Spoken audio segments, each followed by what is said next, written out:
Hey guys, welcome to this week's podcast. I got a cool interview at the end and a bunch of stuff to talk about. And also, tomorrow night is going to be the live podcast with the Knerds, the Retro Roundtable. So it's myself, Renee from DB Electronics, Zach, Voltar, and then Nick and Steve from HD Retrovision.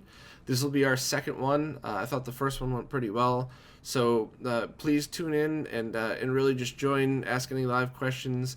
And of course, if anybody is not around for that time zone or something, it will be on YouTube and I think maybe Twitch as well the next day. But at the very least, definitely on YouTube. So please tune in, and we usually get way nerdier than I would in this podcast. So if you're into that stuff, we hope to see you there tomorrow. First up, I wanted to talk about that backlit Game Boy Color that was on Taobao a few months ago now.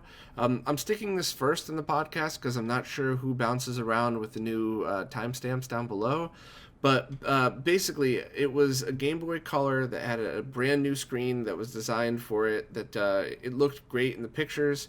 But it was only on Taobao that would not, and that's a site in China that won't, that seller won't ship to the US or really many other places outside. So I used a contractor called Bhiner to go buy that for me and then ship it to me. They never shipped to them. So the Taobao seller never shipped to Bhiner, and I think I may have just lost $150. So I wanted to put the word out for anybody that ordered one of those. If you did you get it? If you didn't, maybe start contacting those companies right away. And if you were thinking about buying one, definitely hold off until we figure this out. So I hope I didn't just lose $150. And I hope it's a real product and not just a scam. It looked awesome. Up next, a couple of updates to the Nintendo Switch and Zelda Breath of the Wild. First, I guess there were two articles written that talked about how the game was made, and they kind of went into great detail about different aspects of it, as well as they talked about things that were cut from the game. Couldn't be things that would kind of break the open feel of the world. So that was, both were good reads that I found entertaining. And a couple of other hardware-based things for the Switch. The Joy-Con controllers now work with 8-bit DO adapters. So the ones for the NES Classic, and I think their Classic controller ones, like for the Nintendo, I believe, also work with it. I'm not sure why you'd want to, but just figured I'd let everybody know. And then also somebody teased a jailbreak of the Switch. So while I love hacking of everything, I'm actually kind of surprised that it happened this early, and I really hope it doesn't lead to piracy just yet. When a console's at the end of its life cycle and new games aren't really being made for it anymore, that's kind of when I like to see that, to make sure that everybody gets to rip and save the games and these things are preserved. But at such early in the life cycle of a console, 2 weeks in, I really hope it does not lead to piracy, and that this stays locked down so that all the amazing developers working on games know that people actually have to buy them and can't steal them until long after the contract's over, and they wouldn't make money anyway. Also, I heard Evan Amos on the Second Opinion Games podcast last Sunday, and he actually beat the game, and I tried to drag him on here to give me tips and talk about things, but I don't think he was around while I was shooting this. But maybe I'll drag him on next week and just get a quick overview of his thoughts on the game and quick tips. If you want a detailed overview, definitely check out their podcast from last week. But yeah, hopefully we'll see him back on here soon. I had fun interviewing him last year, so any excuse to get fun guests back on, I'll always jump at the chance. Next, the Wii U Emulator Cemu, which allows you to play Wii U games on a Windows PC, just is now able to render video at 4K, which is pretty cool. It's a bit extreme, but especially for Wii U games, but it's just fun to see all the progress people are making with software emulators, and just to see everything you could do with it. I know when Dolphin, it was a few years ago that I tried it, but when Dolphin had a few major updates, I played Mario Kart Wii rendered in 1080p, and it looked gorgeous. I know some games don't really line up to it as well, but I guess certain games, when they render at higher resolutions, certain aspects of it render wrong. But when I played Mario Kart, at least the few tracks I tried, it was awesome. And I would assume that it's the same with the Wii U emulator. I assume some games are going to scale a lot better than others. But I'm certainly interested in trying it out, and especially because you could connect the Wii U gamepad to a Windows computer and everything. So maybe someday you'll actually get a better experience out of emulating Wii U than actually playing it. Next, last week's update to the Analog NT Mini was the Atari 7800 core. Kevtris says that you should make sure that the 7800 ROMs you use have an 128-byte header on them, and the ones from Atari7800.org do not.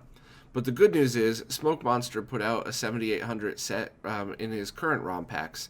And I don't know if it's still in beta or not, but it's definitely, as always, a comprehensive set and just makes it super easy to use. You just dump it right in the directory. Also, I believe there was a small little bug in that version on Friday, the version 1.5.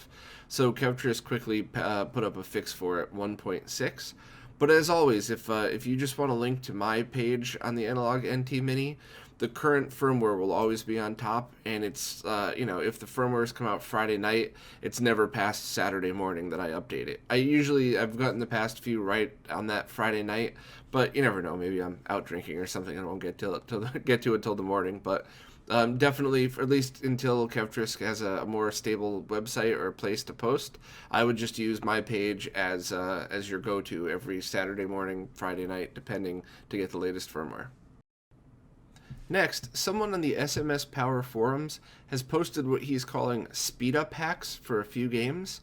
So I guess the person Fercules, I think that's how you say his screen name, basically he used a method from Calindro that edits the ROMs to make them a little bit more RAM efficient, and I think there's just less slowdowns on the screen. I really only had a chance to play them for like a minute each, and I didn't notice a massive difference, but I'm not very familiar with these games, so I imagine if these were one of your favorites, then you'd probably notice a difference right away. There's Rambo, Ashura, and Secret Commando, which is actually kind of funny because it's listed, both the ROM and on SMS Power, it's listed as Secret Command, but the title screen actually says Secret Commando. So I'm not sure if Maxim and the boys made a mistake on that, or if there's a story behind it. But yeah, I mean, it seems pretty neat, and I love hacks like this. Any way to tweak the old game to kind of fix things or just kind of improve it based on knowledge. And the person who wrote the original tutorial, Calindro, is also the guy who made the Emulicious emulator, which is really awesome. And that itself actually also had an update recently, and that even emulates using an EverDrive. So people who are doing ROM hacks or writing homebrew could actually emulate how it's going to work on official hardware with an EverDrive. So these guys are just getting more and more creative every time I turn around. Great work to all of them, and if you're an SMS fan, definitely check those hacks out. I know this isn't exactly retro gaming news, but I figured it was worth mentioning that the latest PlayStation 4 update is out, and it supports boost mode for the newer PS4 consoles, which at the very least is supposed to help some games have a faster frame rate and load a little bit faster. I have a video playing that shows the loading times, and I saw another video that I couldn't really tell the difference. So maybe it's one of those, in order to notice the frame rate, you got to be playing the game type of thing. But it's good that they're trying to improve, across the board. So they're not just focusing on their new software. They're just trying to take any software that might be able to use it and give it a little boost, if you will. And the same update also allows for support of up to 8 terabyte hard drives. So it should give a pretty good storage expansion for PS4 users. A bit more PlayStation news. There's a rumor going around that the PlayStation 5 will be out in late 2018. So I guess about a year and a half from now.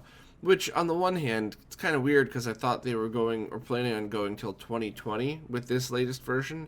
But it also makes sense. A year and a half after the Switch, they're probably going to try to beat Microsoft a little bit to it. So maybe what we're going to see now is a small spec bump every few years rather than a massive redesign. But hey, I guess time will tell. And it's always, this is just a rumor, so it could be completely made up. But I thought it was pretty neat and might want to mention it.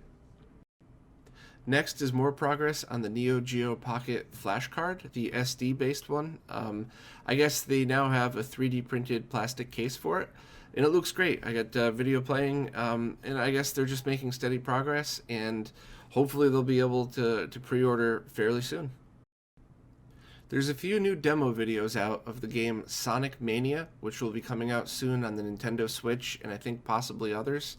And it looks awesome. I guess a huge part of that is Sega's taking a lot of the indie developers that worked on other Sonic games, including Christian Whitehead, who did the amazing translations onto modern platforms of Sonic 1, 2, 3, and CD.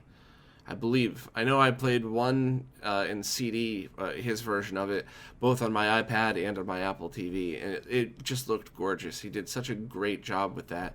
So he's on the team, as well as a bunch of other huge fans of the game. So just in the video footage alone, it really looks like true, like a real Sonic 2D side-scrolling game. I'm pretty excited about it. I loved the originals, and I thought they got better over time. You know, 1 was brilliant. I think 2 was just the perfect little next step. And 3 was my favorite because I loved that you could save. Because that kind of, in my opinion, it allowed me to take my time and look around the levels a lot more, rather than knowing that, you know, it takes 2 hours to beat the game and, you know, I don't want to sit on a couch all day long. So I really liked going back and playing the old ones with save games as well. Same with Sonic CD. You really get to travel through the future and past worlds and really see the differences. So just the fact that that core group of people is working on it, I mean, that alone means the game's probably not going to suck. It looks amazing, though. And they confirmed that it is actually running at full 60 frames a second the whole time. So it's just going to be a really cool, really smooth experience. So anybody that's a fan of those games, the specific link I have also has the commentary on it, which gives you kind of a cool insight. But definitely just check out their channel and see, because if you're a fan of the Sonic games, this is a pretty big deal.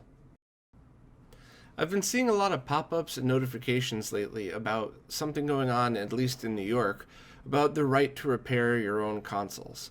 So I guess I wasn't really aware of any of this, and maybe if I'm wrong, please correct me, but it seems like the argument is that bigger companies aren't supplying local shops or even people with parts to fix their own console. So if you have like a broken Sony console, you can't just order a part from them and fix it yourself. And I have strong feelings about this because I love tinkering with things.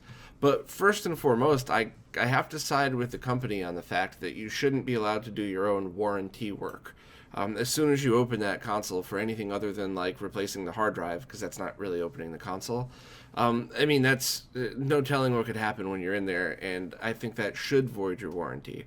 But if you don't mind, if the warranty's already over, if you don't care, there's no reason why you shouldn't just be able to get, actual OEM replacement parts.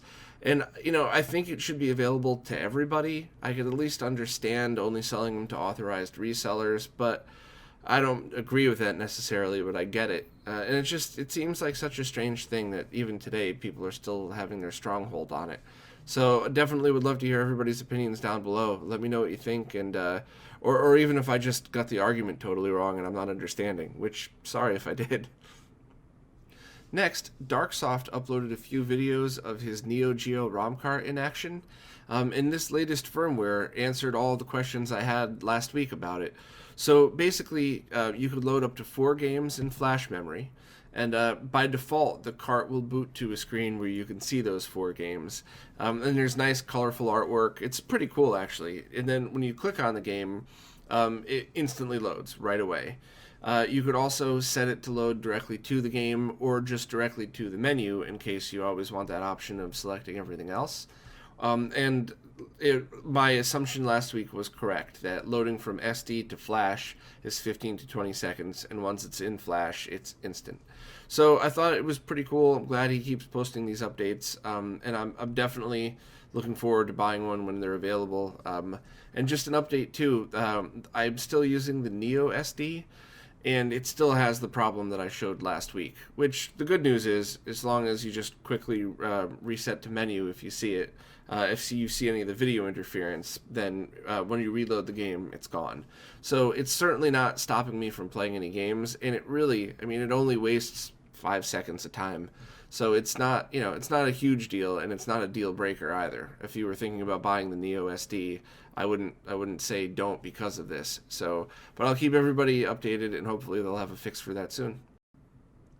Next, FirebrandX has his final update to his color palettes. I'm smirking when I say that because I think Wolf has told me this is the last revision about 10 times already. But I think it's a good thing that he keeps pushing forward and that he's never really satisfied with his work, especially when new ways to experience the palettes had come out, such as the Analog NT Mini. It really shed light on a lot of very minor tweaks that he was kind of going back and forth on. So if you're using the NT Mini, or if you're playing on a software emulator where you could just dump a new palette file in, definitely check out his site. He also has the webpage updated with better explanations of what everything are, and he changed the names of a few of them, which it makes it easier to follow. I believe, I'm not sure if it'll be out by the time this airs, but there's also an update for the NES RGB board if you want to put these on a real NES. And I'm really, really pleased with them. I think the NTSC hardware is the one that I use on everything. My flat screen and my NT Mini. I haven't had a chance to flash my NES RGB yet, but I think it's a good thing, I guess, because of this latest one. I really feel like, at least to my eyes, it looks like what it was when I was a kid, just that TV on through composite, or on a regular TV through composite. The PVM style one, he says, depending on your flat screen display, might actually look better or more accurate to the original, what it would look like on a CRT. I found that on my Plasma it doesn't, but I bet you it's totally different with LCDs. So, but the beautiful part about all of this stuff is options. There's always options. There's also those two palettes from RGB Source, which are very good. He has one that's also direct capture, just like FirebrandX's, and then he has one that's kind of a blend of his subjective opinion mixed in. And they're all great. My personal favorite's definitely that NTSC palette from FirebrandX, though. But, I mean, it's the perfect thing about choices. Just use whatever's best for your eyes. So, I'm sticking with that one, and I am really happy with it. And we're all going to have a big laugh when the next time I get an email from Wolf when he says this is the final version of the palette. Yeah, right, dude. Just like this is the final version of my website. But keep up the awesome work. We all really, really appreciate it. And lastly, the GDEMU, that's the Dreamcast Optical Drive Emulator, that went on sale last Saturday and sold out in about 15 minutes. So, while a huge congratulations to the team for making a product people want, what the hell, again? This is something that's been really bugging me for a while, and I want to actually debate this tomorrow on the Knerds podcast. So, if I really hope you guys tune in for a million reasons, but I mean, this is something that's really been bugging me for a while, and I'm not just some greedy nerd sitting behind a webcam asking people for this stuff and criticizing.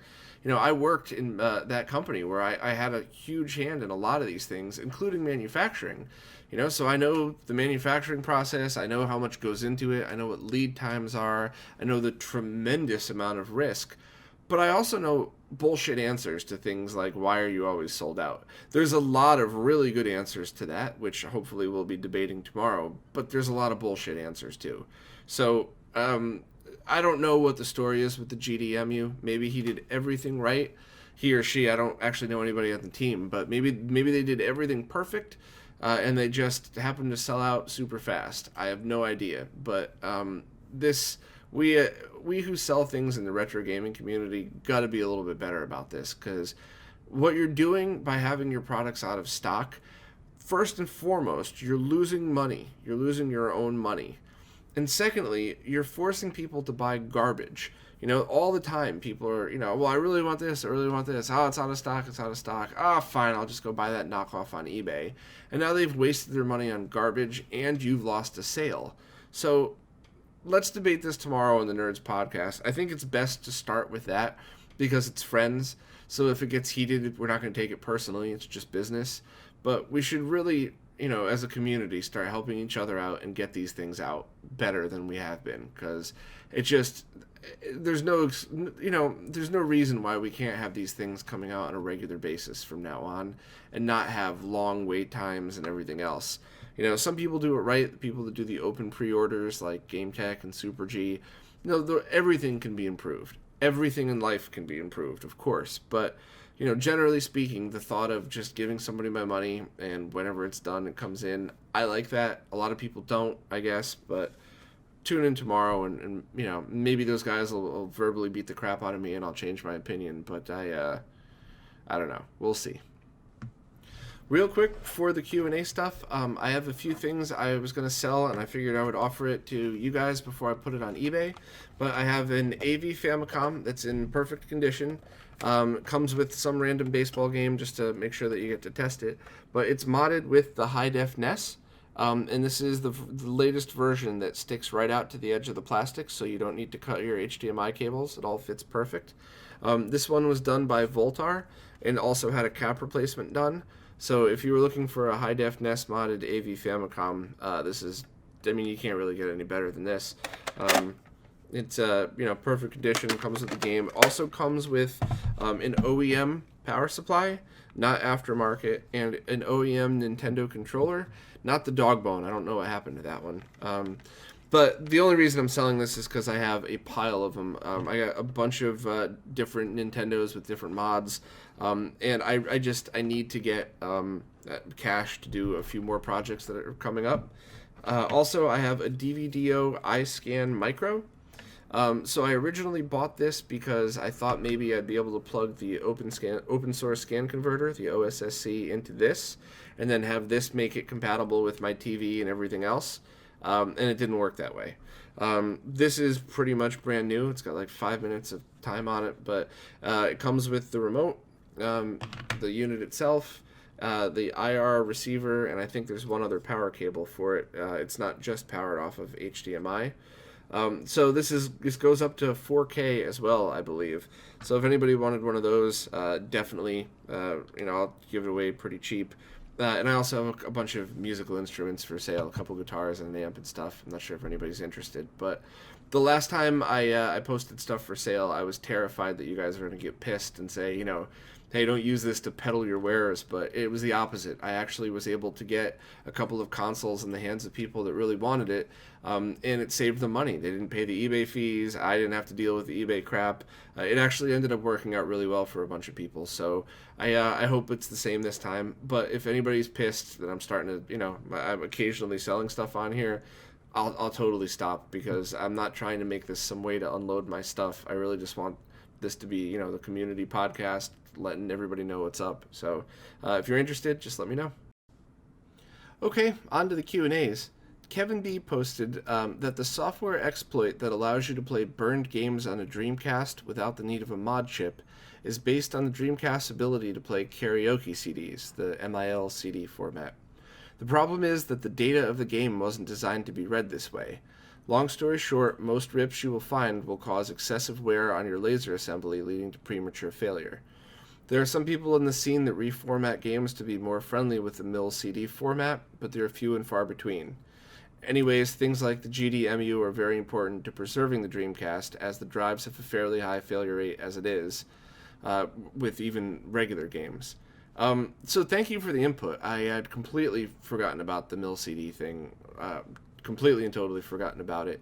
And I agree, and that's why I tried to buy the GDEMU. But that's one of the many reasons why. I want to preserve the original hardware, and that way if I need to go back and use it that way, everything's fine. I guess I think a few people misunderstood my point last week, and I wasn't saying I shouldn't buy the GDEMU because I could already play CDs. I was just wondering how many people would, but I guess the joke's on me because they sold out in like 15 minutes.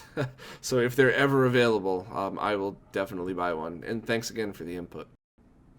Next up, LionHeart posted a link to BU's Twitter stream, which he described how to pronounce his screen name, as well as the Hegon emulator. So I think I just spelled out BYUU because that's made sense to me, and I'd always pronounced it Heigen, not Hegon. So I think, whereas most of the time I laugh at myself for mispronouncing everything wrong, this time, going from BYUU to BU, I think a lot of people probably made the same jump. But thanks to LionHeart for posting, and thanks to BU for actually putting that out there and letting everybody know how to say it correctly. Next, MaarekStele asks, regarding the analog cores, any news on controller adapters that would work with it and the separate cores? I believe Kevin had said that he's doing the cartridge adapters first, and he's going to do the controller adapter afterwards. So it's knowing Kevin, it's not too far off, but it's not within the next few weeks, I would think. Next, stuff posted in regards to trying to preserve cases and boxes. He linked to a site called RetroProtection.com that has custom boxes for games and cartridges, and even the actual boxes that some of the consoles themselves came in. And I never got into that, but a bunch of my friends did. Justin, aka Goodwill Hunter, and you're totally right. I'm glad you posted that link. If we're all worried about preserving these things and keeping them alive, it's kind of like comic books in that you don't just leave a comic book on a coffee table and just for years. If you want to preserve it, you put it in a Mylar sheen, and then you have the boxes and stack them.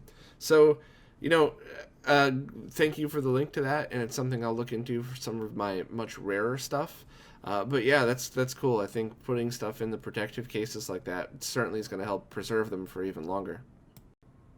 And lastly, Seph, one of the developers from Conker's Hyrule Tale, posted in the comments and said that the game certainly isn't for everyone with the foul humor and mature themes, but hopefully someone in the future will make a PG-13 version of it, as once I fully retire, the game will become open source. So a few things to that. First of all, I love the game and I love the humor. I understand that that's not for everybody, but you did an awesome job. All of you guys did. But the open sourcing when you're done with it, thank you so much. I love that stuff. I really think that people should hold on to whatever they make as long as they want. Closed source, do whatever you want with it. It's your time and effort, your business. But whenever you're done with something, it's just, I hate to see any projects get lost to time. So stuff like this really makes me happy. Hold on to that until you're done with it, and then when you are, just kind of release it open source and let people do whatever they want with it. So thank you for that, and thanks again for making a fun game. I can't wait to dig deeper into that one soon. Okay, up next I have James, aka Professor Abrasive. He's the guy working on the optical drive emulator for Saturn that just plugs into the back with no modding required.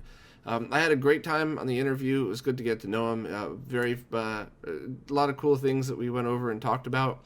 I screwed up at the beginning and introduced him as Dr. Abrasive. Figures, I always mess something up. But overall, I had a great time recording it, and I hope you guys have just as good of a time listening.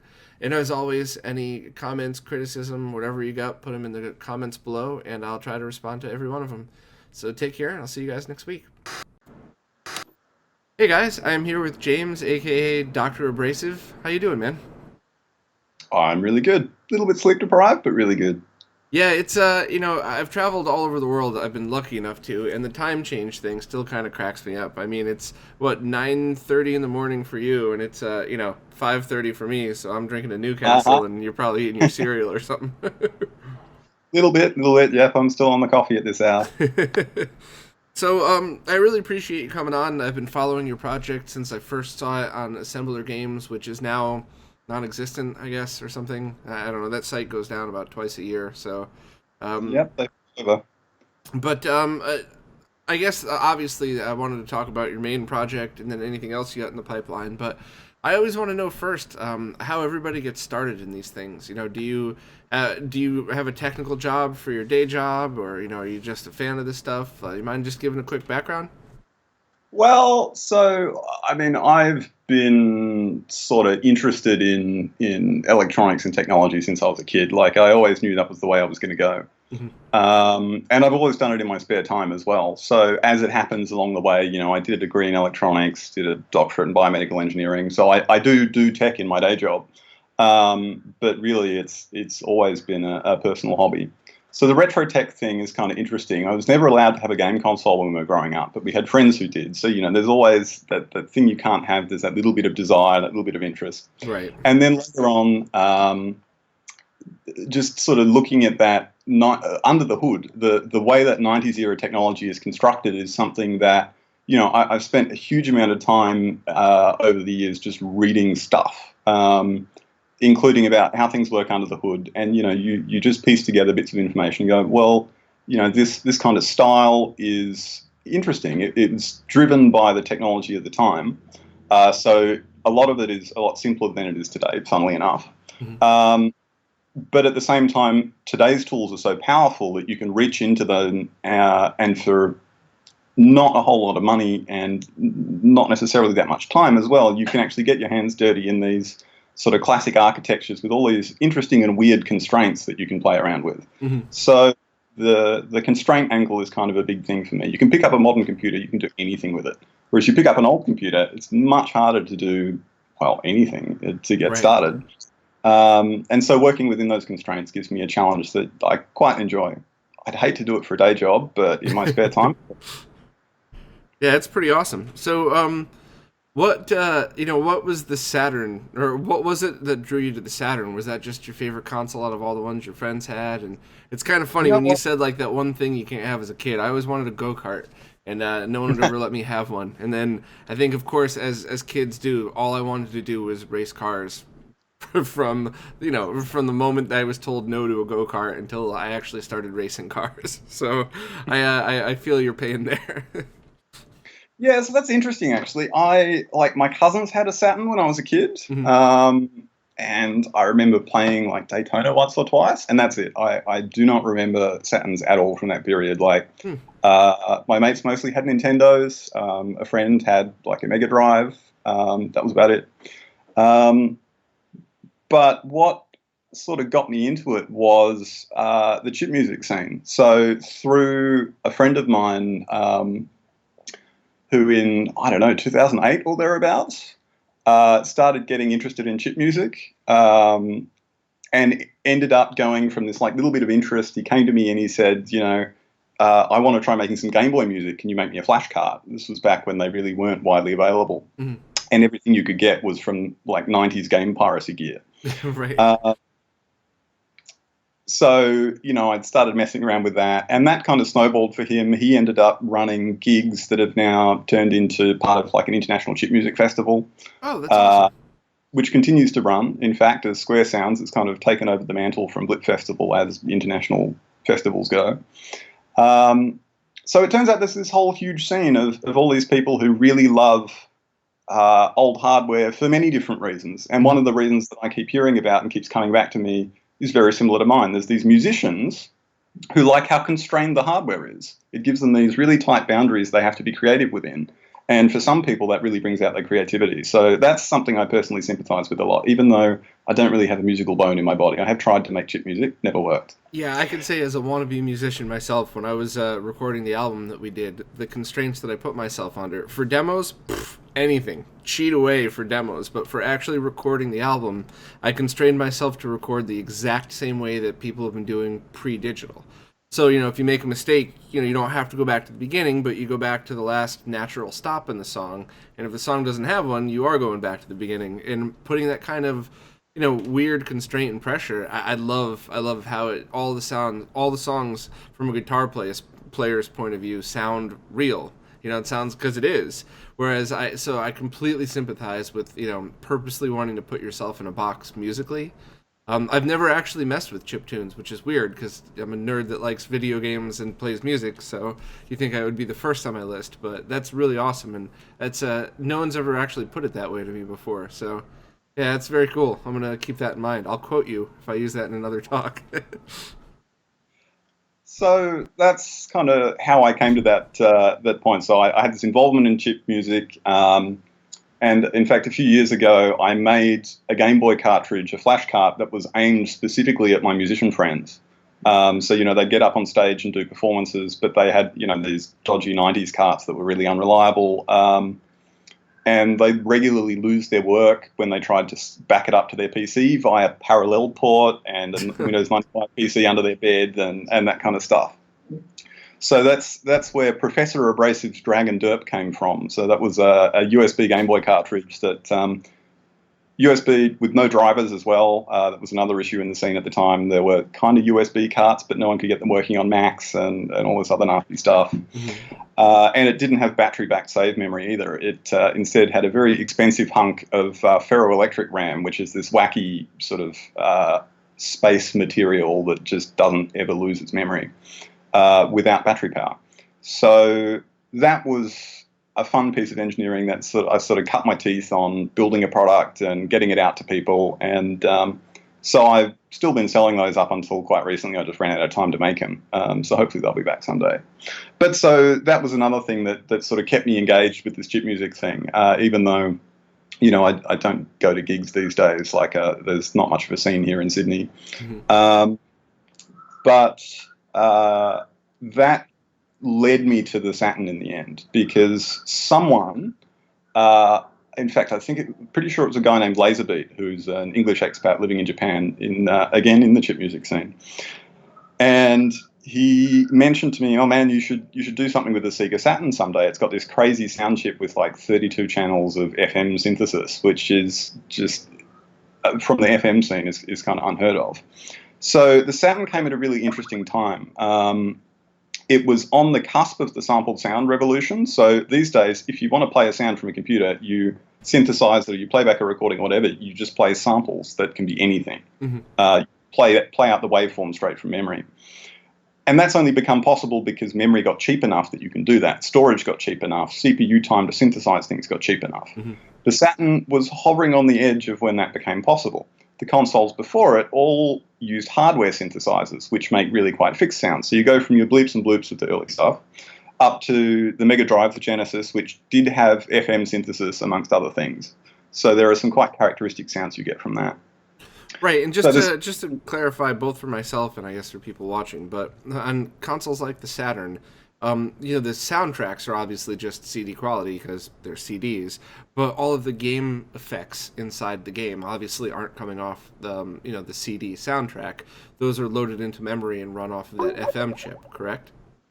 Yeah, so the Saturn actually goes both ways. It has this FM chip that's very powerful. It was designed by Yamaha, and I think the idea was they'd use it in standalone instruments as well. Like, it's got MIDI and stuff, and all these features you'd really only want in a synthesizer. Mm-hmm. I don't think that happened. But it also has sampled sound playback. It doesn't have a huge amount of memory, but it has some. So you can load samples into some of the RAM on the Saturn and play them out from there. So a lot of games will use sampled sound effects and just play them out that way. Hmm. Oh, so they built this thing standing with 1 foot in each camp, which is a really curious way to do it, I have to say. The whole Saturn hardware, start to finish, is kind of curious and strange. And, I always kind of... Because, that came out at a time where the internet wasn't what it is today. It wasn't even a shadow of it. So all the information you'd get as a kid is, rumors at game stores. And every game store you'd go into had a completely different set of rumors about the Saturn. And my favorite was that the cartridge port was actually, it would play Genesis and 32X, and with an adapter it would play Master System, and then the CDs would play Sega CD and 32X CD as well, and that's why it was going to be so expensive. And we were all going nuts over that as kids, and then when it came out and it's just this beast of a machine that only plays Saturn games and was really expensive, and not too many games out at launch, it's just it kind of took us all at a bit of shock. So as kids, I don't think we could afford it at that point. I was still quite young. Actually, now that I think about it, it kind of reminds me a little of the Switch launch. Not that many games, a little bit expensive, but anyway. But at least the discs tasted better. True. But how did you get the name Dr. Abrasive? Well, so the Abrasive handle is from a very long time ago, from video games and IRC and stuff. And then a friend of mine, Ilka, did the pixel art for the Dragon Dirt cartridge label, mm-hmm. which is quite a work of art. I'm quite pleased with that. And he decided to brand me as Professor Abrasive. So I'm there in a lab coat and with pixel art version of the curly hair I used to have, holding my little Game Boy. So that's where that comes from. There's no significant meaning. Gotcha. So is it? I've heard you referred to as Professor Abrasive and Dr. Abrasive. Which one? It's Professor Abrasive? It is technically Professor Abrasive. That's the brand, yes. I think Cedric got a little mixed up because these days I am actually a doctor.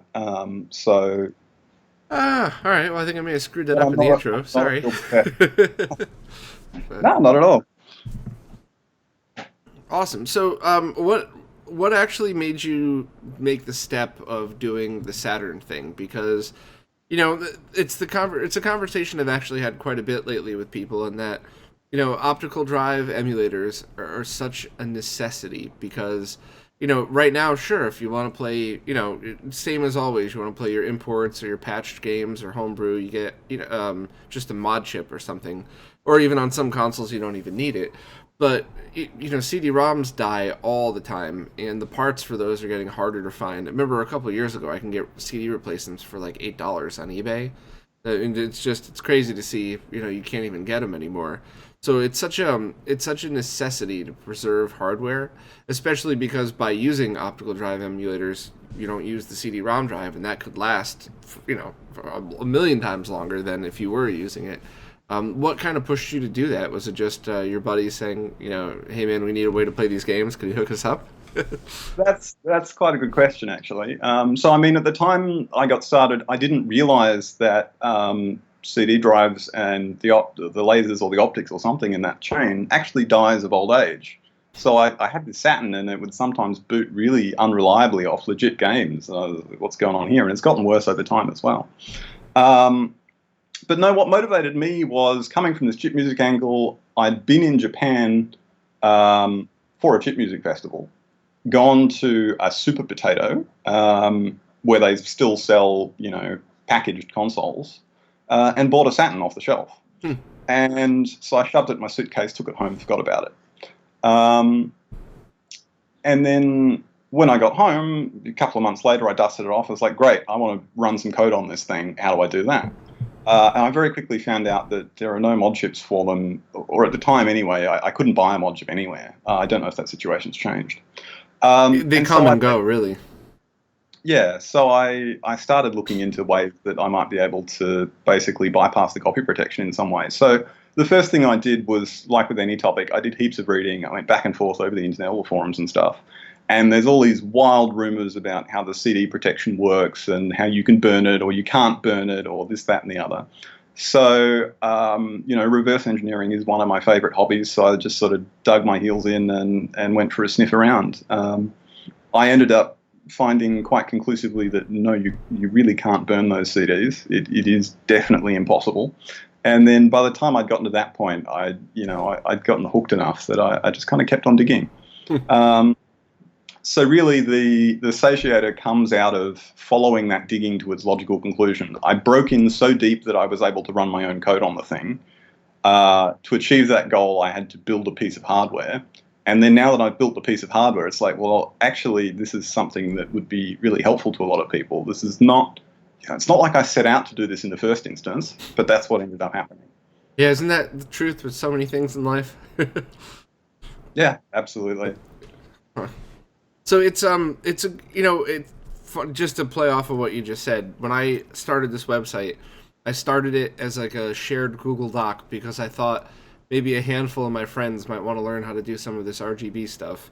And then it became like a mini quest to try to put all of the best info for this so that anybody who wanted to could make or get the best out of their own consoles. And the more I learn and the more I see about all this stuff, the more I realize I'm also starting to lean towards hardware preservation. So there's a bunch of guys already that are working on projects to preserve software, and a lot of really good places. But other than the Video Game Museum in the U.S., I don't really know anybody that's preserving hardware. And both in the ways of actually sticking them on a shelf somewhere for people to look at and use, but more importantly, guys like you who are making these optical drive emulators, things like this are the only way we're going to, that and pretty much perfect FPGA emulation are the only way we're going to really experience these the right way in the future. And it's weird because I always liked history, but I never thought I would be compelled to do anything about it. And it's like, all these things that I went into a museum in China, right in Beijing, when I visited once, and it was just absolutely blowing my mind, all the different artifacts that you get to see there. And the way some things were exactly the way they are today, and some things are totally different. And I really hope that with video games, because video games weren't just for entertainment. A lot of the things that came out over the years, you found out were somebody made a project. Sega worked with DARPA for one of their projects, and that's how they came out with one of their modeling things, because they're doing simulations of war, and it's such a huge part of history, both for gaming and not. So it's as strange as it sounds, it's important to me to kind of push forward how preserving hardware is kind of something everybody needs to think about. And I mean, this stuff like this is great, and there's a lot of really good optical drive emulators out for different systems. But the one that really, just sets yours apart 100% is that you don't need to mod the console. You just plug it in the back. Is that still the case, or is that? Oh yeah, absolutely. Just goes in the old video CD slot, and off you go. So was that just like a personal goal, or is that something you set up from the beginning, or is that something you stumbled upon after you started doing all this? Well, it was kind of that was the way I kind of broke into the system. So, I mean, there's a lot of this, or a lot of the way I build technology in my spare time, I'm able to lean on the kind of aesthetic angle. Like, sometimes there's a good way to do something and a not so good way to do something, and I have the freedom and the choice to choose to do it the good way. Another reason I'd hate to do this for a day job, because you'd be under the pump to get it done. So in, digging into the copy protection, I don't think I ever really thought about doing, like emulating the drive itself. I was much more interested in actually bypassing the copy protection at the level at which that's implemented, so where it's checked. That's the sort of natural reverse engineering thing for me. Now, it turns out that coming in through the video CD slot, there's a way to inject encrypted code into the CD block controller, and I basically found that backdoor. I reverse engineered the encryption and all this stuff so that I could inject my own little thing in there that sends its tentacles throughout the CD block's brain. And I go, well, I could just turn off the copy protection with this, because there's a little flag you can flip and that'll stop the copy protection right there. Then I was like, well, I could make an optical drive emulator with this instead. That'd be cool. I did not set out to make an optical drive emulator. I just wanted to turn off the copy protection. So your original goal was to just plug something into that. Basically, it's a mod chip that doesn't involve modding. You just plug it in the back and play CDs. That was the original plan. Which is still very cool, but this is better. Yeah. So when I first thought that up, I sort of missed a bit of a trick with that port. I thought I'd just be able to plug in a hunk of ROM. So in the actual video CD card, there's a piece of ROM in there. Most of that ROM contains the MPEG player, like the user interface and stuff, that runs on the main Saturn CPUs, like a game. But a little tiny bit is this encrypted code that can get injected. So they used it to patch features, and I suspect to fix bugs in the system, so they could actually have their video CD thing finished after the system went to press, if you will. And I thought it would be as simple as just sticking a piece of ROM on a card, plugging it in, having it flip that little flag, and be done with it. It turns out, though, that as part of the boot process, it verifies that all of the hardware on the MPEG card is working properly. And there's a few tricky things, like there's 0.5 megabyte of RAM on that card that it uses for, decoding purposes. And as part of the test procedure, it writes 0.5 megabyte of random data and then reads it back and expects it to be the same. So I, tried booting this thing up with just a piece of ROM attached to it, and nothing happened. I went, and so after a bit of digging, I realized it was doing all these checks, and to deal with all these checks, I was going to need a more complicated piece of hardware. And I was like, well, if I'm doing that, I might as well go all the way. And that's how it turned out. Jeez. So would you, we talked a little bit before, would you be able to give us a quick little demo of what it looks like, and maybe a little bit, a little bit more of another invention that you told me about? Yeah, absolutely. Let's give it a go. All right. So basically, as many people will know, I recently had a kid, and as part of having a kid in a fairly small living space here in Sydney, I basically had to pack down all of my delicious big development desk with all my stuff on it. So not only my tools, but there was always space there for my Saturn to sit out and a monitor. So, when I was working on it, I'd be at the desk, I'd be booting it up, I'd be watching what happened on the screen, I'd be sitting there with the gamepad as well, pressing the buttons. And of course, now I don't have a desk. I can't really do that. And another thing is that I'm spending a lot of my time being in particular other parts of the house looking after the kid. which is fantastic. That is not beat about the bush, but it does sort of put a crimp in development if I'd have to be in, staring at a monitor that's wedged in the corner of the living room or something.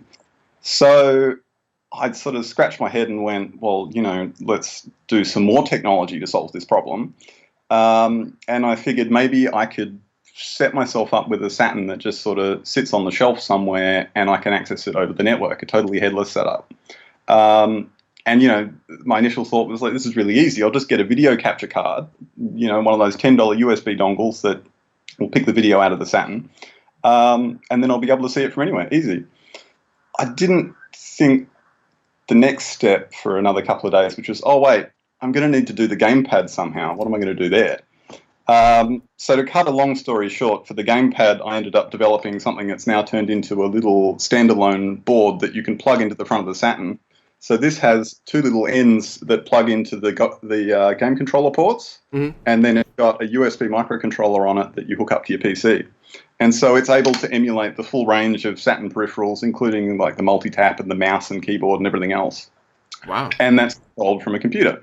So now I have the Saturn sitting in the corner of my living room. Its video output goes to a capture card, goes into my little media center PC that's sitting there, and then gamepad commands come out of that media center PC over USB into this little emulation board. So that's all well and good. And then when I first set this up, I set up some video streaming over the network with like FFmpeg and VLC and stuff, and it worked, but I had to have two windows open because I had one thing that I'd written that took the controller inputs and sent them to the Saturn. Then I had another window that was bringing me the video back, and it was laggy as hell because that video stuff is not designed for real-time streaming. So, a little more head-scratching. I went, well, there is actually a bunch of technology that people have made for real-time video streaming, and it's all about teleconferencing. People have been doing that for a long time. And I realized that fairly recently, last couple of years, they added WebRTC to the common set of standards that the major web browsers support. So WebRTC is this really complicated standard for basically video conferencing, but it also lets you do real-time data streaming back and forth and a few other bits and bobs. So a couple of days later, I had a working prototype of this WebRTC interface that basically I go to this web page and it pops up this video that is in real time, whatever's coming out of my Saturn. And then it opens a data channel going back to the server as well. So when I press keys in my web browser, it sends them as gamepad inputs to the Saturn. So now you're able to walk us through what the interface is remotely. So this is double remotely. You're doing it over your network to the Saturn, over Skype and to me. That's exactly. Pretty crazy. So you're watching this through the same web interface, logged in separately from your side of the world. So I can even show how it looks from boot up if you like. Yeah, actually, that would be great because I would love to see how this is going to work from people from power on, to when the game starts. So here's what you get. We go through the Sega Saturn logo, which I've spent goodness knows how long waiting for over the years. And then a little quick flash of the menu the CD player rather, before we pop into the menu. And the menu then just shows whatever files you've got on your SD card. In this case, my testing disk doesn't have a whole lot of stuff on it. And is there subdirectory support for this, or just whatever's in the root? Sure, there is, absolutely. But also, this is a really super simple thing that I built it as a placeholder. It was really just to start testing stuff with. So before I release, I'm planning on making something that's actually nicer to use and has some proper user interface design behind it. I mean, it's my personal opinion that those very utilitarian Crix ROM cart things are fine. I think the bottom line is, as long as people don't have to plug it into a computer and run DOS code to launch a game like on that Jaguar ROM cart, I think everybody at the end of the day is just happy that they get to load a mod-free solution, Yeah, absolutely. But I mean, I also want it to be nice to use, I've used enough painful software in the past. And, we'll see how that gets on and how much time I end up having, because I certainly have not got a huge amount of spare time to put into this at the moment. But yeah, so you get a menu. It's got the files in it that are on the system. Use your keys, pick one. and then you hit your button, if I remember which button to push, which is always fun. Fade out and off you go. Jeez, that's cool. That's pretty much all there is to it. So another feature that I'll have finished in the next couple of days is being able to press A, B, C and start and reset back to the game chooser menu. That's a big help rather than power off, power on. Yeah, absolutely. That'll be nice, and it's nearly done actually. So that'll be all the polish that gets on that side, I think. So this is, and by no means am I downplaying this, by the way, but this is basically where you're at right now for the menu and features. That's what we have to show at the moment. Yeah, absolutely. So the disk emulation is fantastic. I'm really happy with the state of that. It's got CD audio. That was a relatively recent addition, so you get all the music tracks from all the games working as well. So that core functionality is there, and it's been there for a long time. Really what I'm working on at the moment is bringing together the parts that actually turn it from a tech demo into a product that people can actually pick up and use. So physical design, like it needs a new circuit board, it needs a housing so that you're not just handling this bare circuit board and shoving that in your Saturn. It needs a menu people can use. It needs firmware updates so that we can, change stuff in the field if that ever becomes necessary. All these fairly small things, but they kind of add up. There's still a bit of work to do. All right, awesome. All right, well, that was very cool to see that in action. The one thing I didn't tell you, though, was when you held up that PCB, you weren't on camera, only the video was. Would you mind holding up the PCB again for the controller port? So here we go. Mm-hmm. This little thing has two connectors up the top that fit very neatly into the controller sockets on the front of the thing. Mm-hmm. And then it's got a spot for a USB microcontroller. In fact, it's a little Arduino clone, just because that was the easiest thing to hand, with a USB port on it. Out of curiosity, is that something you'd offer for sale as well? I don't see why not. It's again, I made this and I thought no one else would want it. And I mentioned it to a couple of friends who are into the Saturn. They were like, wait, I actually want that because, they've got this setup where they've got all these consoles in their living room and they want to play them with modern controllers and be able to switch between them, right? They don't want to have all the old controllers hanging out the front. You go, right. Oh, wow, okay, someone actually is interested in that thing. So, all right, sure. Yeah, so, there's actually a lot of reasons I could think. I don't think your average person would go home, plug that in, and then run commands, over the network, but I do know... I actually know a buddy of mine, Ben, who builds his own custom controllers, and I think something like that would interface directly with some of the things that he builds. So I don't think you'll sell 1 million of them, but if you make them, people will definitely buy them for, probably reasons that you and I can't even think of at the moment, No, but that's the great thing, right? As long as they can find it and know that it's there, and also I will open source the code, so because you can just use any old Arduino as well if you want to. So if you're building something else that's already using an Arduino for handling reading control inputs or something, you could build your own controller with that, no problems. Oh, that's awesome! So you're thinking about open sourcing the code for the controller network thingy? Yeah, definitely. Do you have a name for that, by the way? The temporary name is Professor Abrasive's Padulator. So Padulator.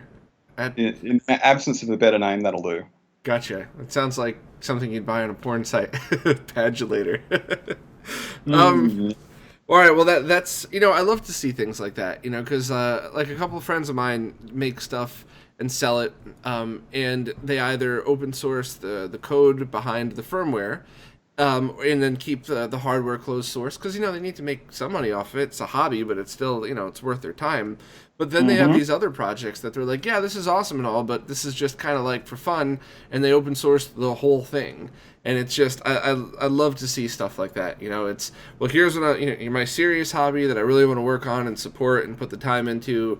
And this is how much it costs. Oh, and here's some fun stuff. Just take it. Anybody that wants it. Like I love to hear things like that. So thank you. I'm sure that's going to come in handy for a bunch of different people.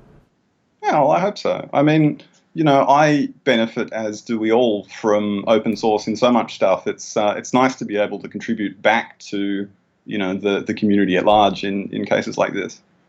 Definitely. Do you have anything to show for some hardware for the actual device itself, or is that still in prototype phase? Yeah, it's still in prototype. I'm hoping to get, so the next major thing on my list, in fact, in the development is to do a new circuit board.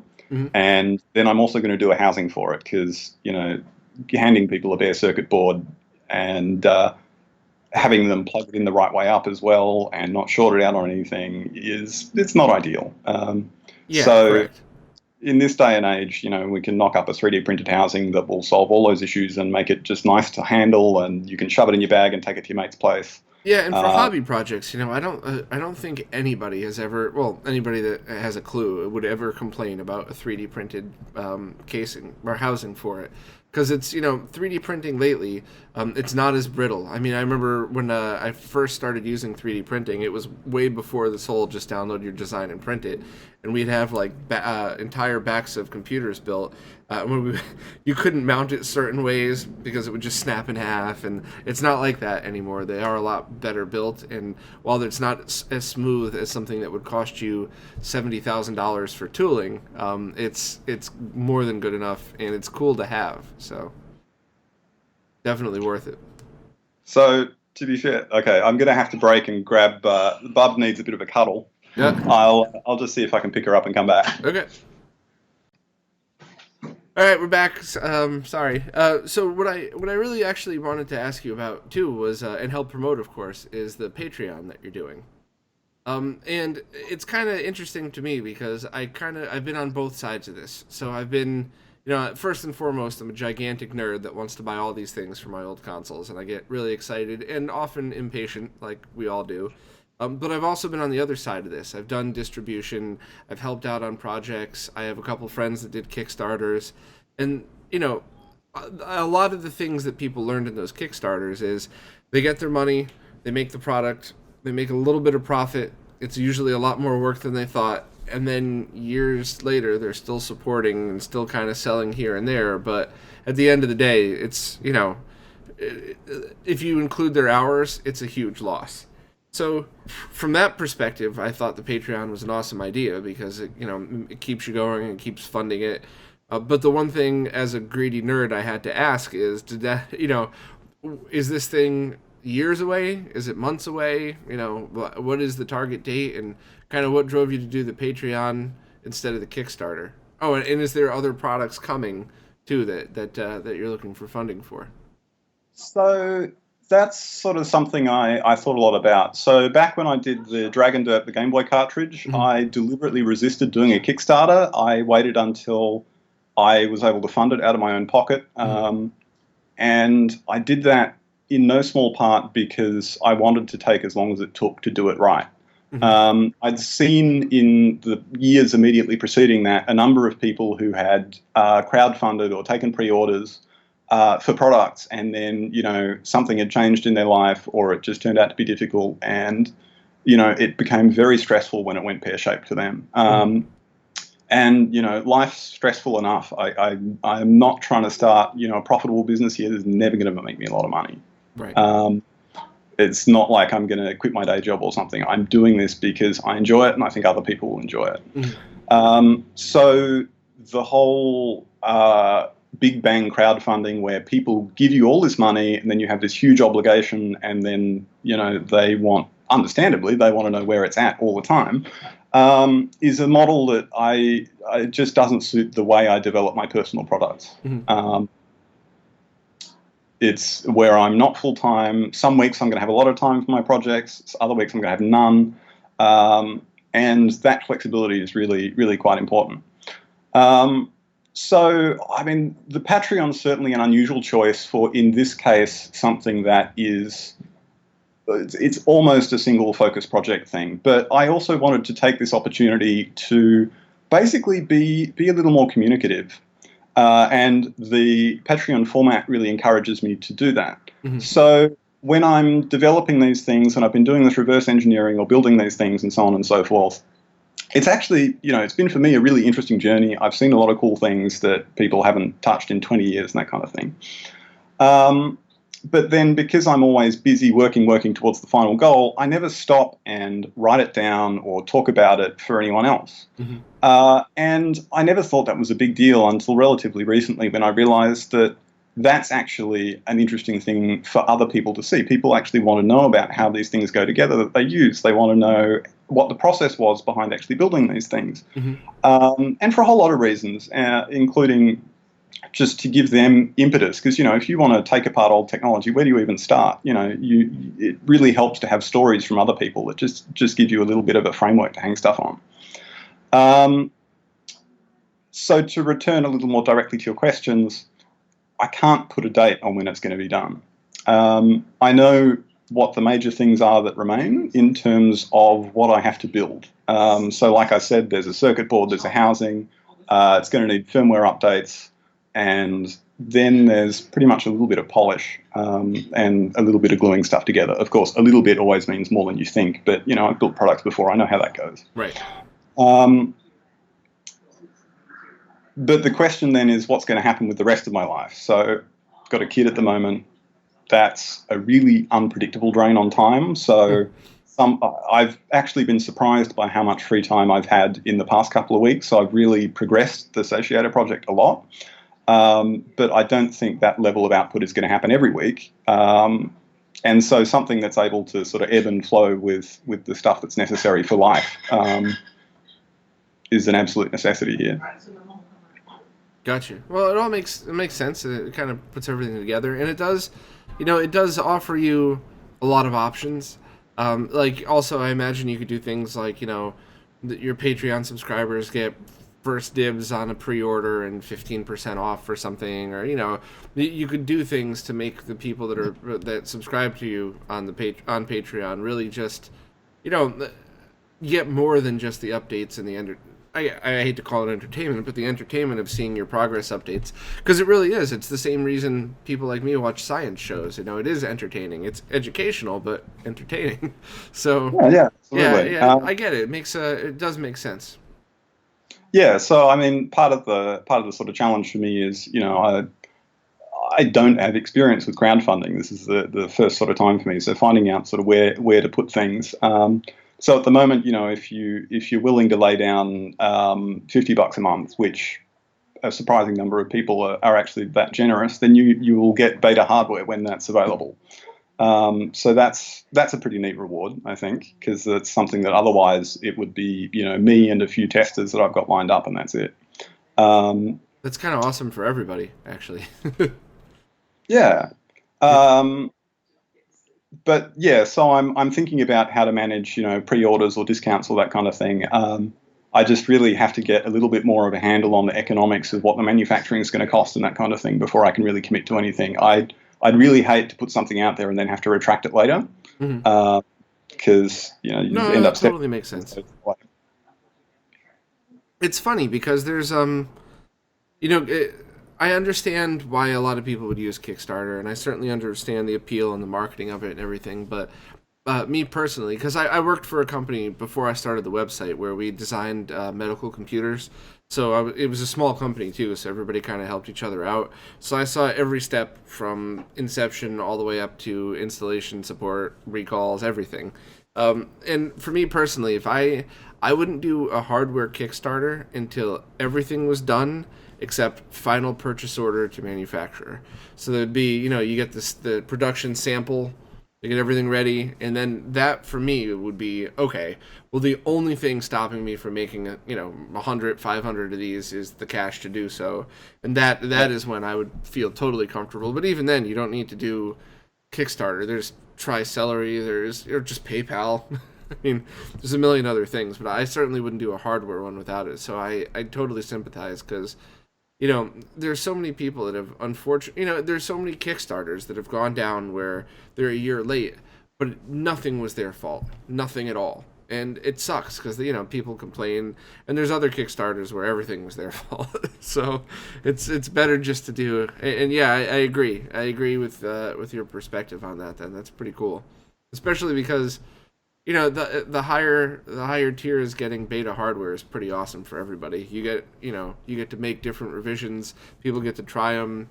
If they're investing that much money, they're obviously really excited about the project, which makes everybody happy. And you get more feedback, more people, more hands-on. That's kind of cool. Absolutely.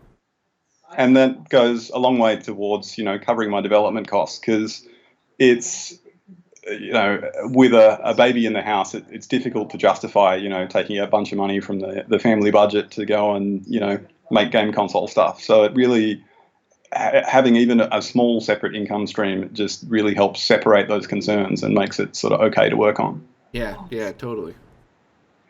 Well, man, this was very cool. I'm really glad to get, your insight into all this stuff. Is there any other projects coming up afterwards? Nah, so this, I'm sure there'll be other stuff in the future, but in the next little while, it's really, really about closing out the Satiator. And then, the side project that's been off, so like the little web interface thing, hopefully I'll release that someday. The USB controller emulator, that'll definitely be something people can pick up. But yeah, so this, the Satiator sat on my shelf for a couple of years. I had all the core technology there. It played games beautifully. But I just got totally hammered with, my day job and everyday life and just didn't think I'd get back to it. I even had a panic and went, what do? I'll chuck it to the wind. I'll just open source it. But then I'd sort of realized that wasn't actually going to work. It's such a complicated beast and so not quite there that no one's going to come and pick it up and get it working. It's just too hard. There's points where it's actually not going to work to open source something. So then I went, well, it's either now or never, right? Either I finish it or it's going to be junked in the cupboard and all this work I put in will be for nothing. I went, well, obviously, I want to finish it. I don't want to toss away all that work. And so that's how I got to the current point. It's I'm on the final stretch and I'm going to keep plugging until it's done. That's awesome. Well, I'm following the project. I have been since day one, and I'll continue to provide updates through my weekly podcast when there's ever big steps in the project. And I'm excited, and I hope more people follow your lead and start doing these, when possible, of course, doing these mod-free optical drive emulators, because, all of the ROM carts are awesome, but there's almost one for every cartridge-based system now. There's only a handful left, so we really need to start working on the CD-based ones and keep these things alive. Yeah, absolutely. Awesome. Well, thank you again for your time. I really appreciate it, and obviously let me know in case I miss it if there's a big release or something, and if not, I'll keep everybody else posted.